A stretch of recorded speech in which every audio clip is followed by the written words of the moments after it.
The drug in this pen costs a few dollars to make. Not a few hundred, a few dollars. Some analysts put the raw manufacturing cost at under 10. In the United States, the sticker price is around $900 a month. Some versions run closer to $1,000.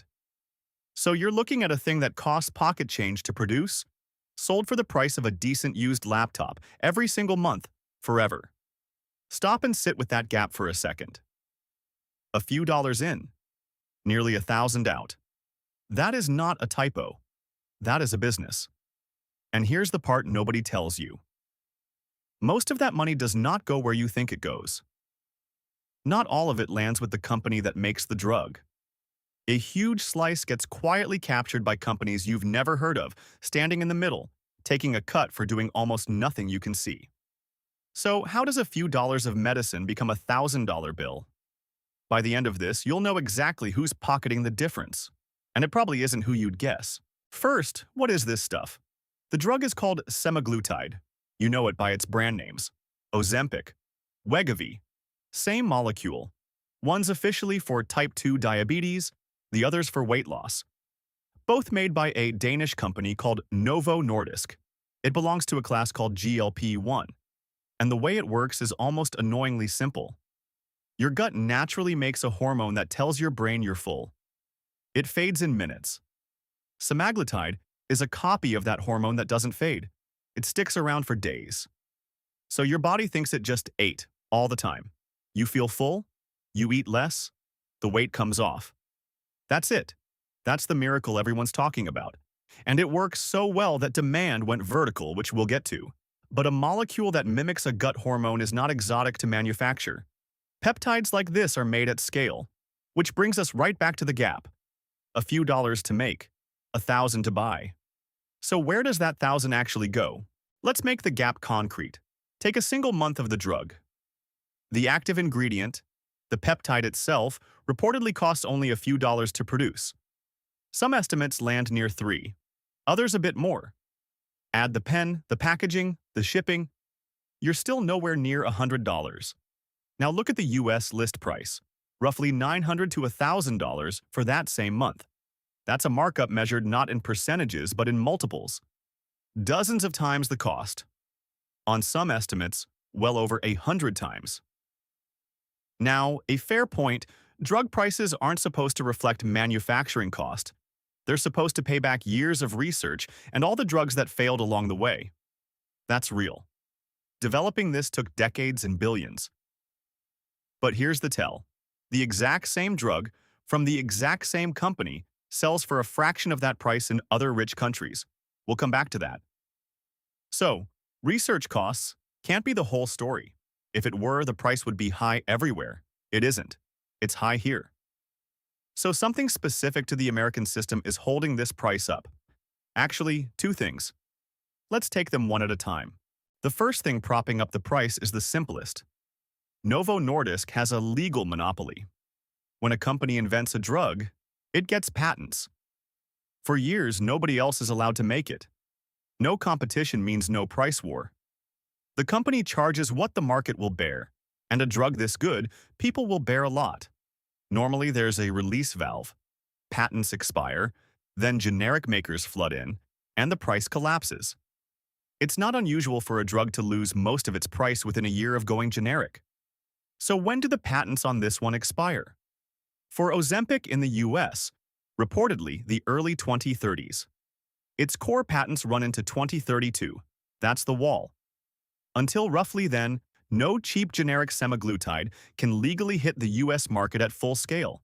So for years, there is no competitor to undercut the price. None. By law.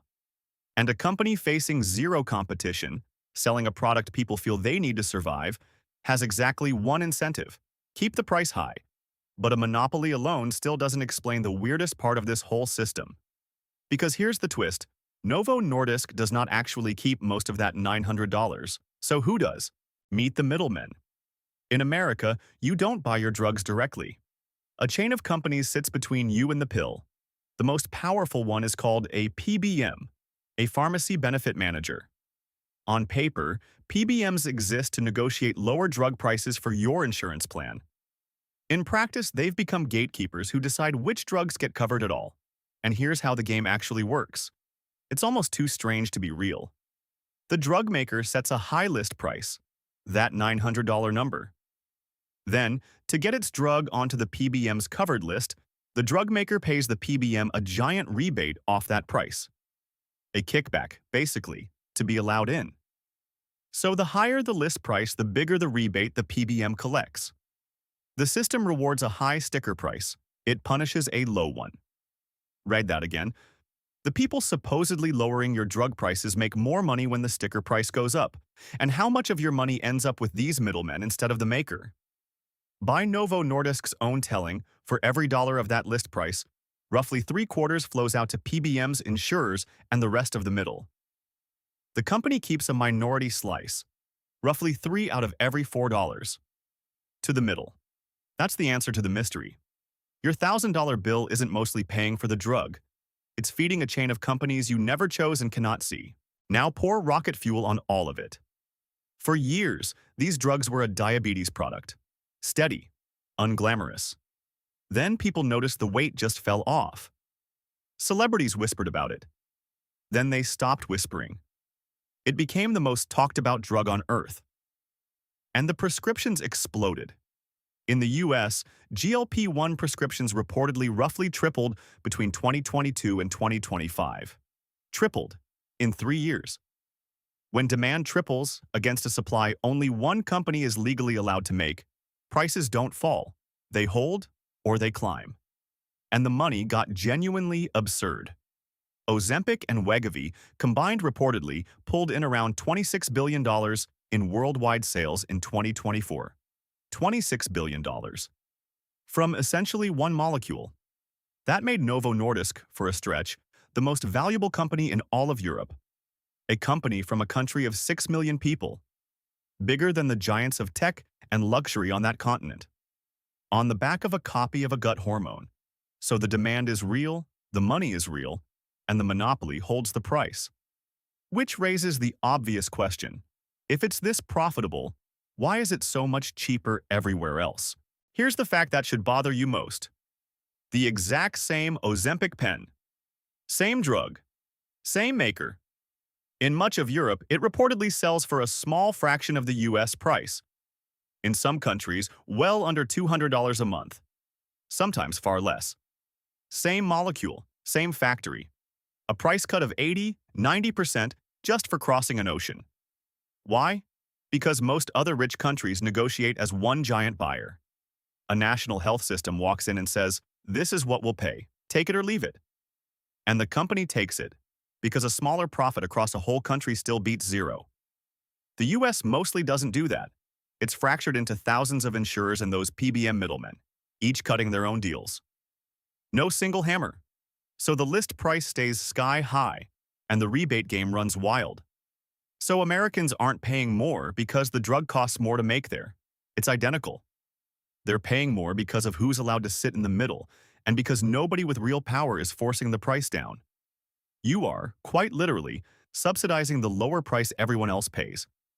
But this story has one more turn, and it's a recent one, because the wall is finally starting to crack. For years, the model held because the maker controlled the price, and the middlemen controlled the access. Then a few things hit at once. Shortages of these drugs opened a door for compounding pharmacies. Special pharmacies that are allowed, under certain rules, to mix their own version of a drug in short supply. Suddenly, a cheaper alternative existed, for a while, and millions tried it. That put real pressure on the official price. The public fury over the gap got loud. Lawmakers hauled the company in to explain why Americans pay so much more than everyone else. And the maker blinked. By 2026, Novo Nordisk started rolling out cash pay options that skipped the whole middleman circus. Buy it directly, and reported prices dropped hard. Reportedly around a couple $100 for a first fill, and roughly $350 a month after. $350 is still a lot. But set it next to $900, and you see what just happened. The moment a direct path opened and the middlemen got cut out, the price fell by more than half. Which tells you everything. That extra $500–600 was never the cost of the medicine. It was the cost of the system standing in the way. So where did your $1,000 bill go? A few dollars of it paid for the actual drug. A slice paid back real research and the years it took. A monopoly, good until the early 2030s, made sure nobody could undercut it.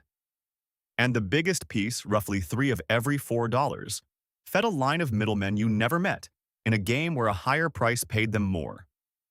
That's the thing about a price that feels impossible. It's not impossible.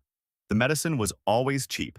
Everything else, the monopoly, the middlemen, the ocean between you and a European price tag, that's what you were paying for. And the moment one honest, direct price appeared, the whole $1,000 illusion started to fall apart. That's the hidden economics of the $1,000 shot. If it changed how you see that price tag, hit subscribe. It genuinely helps the channel grow. There's a video right there on your screen that pulls apart another price you thought you understood. Go watch it. Thanks for hanging out, and I'll see you in the next one.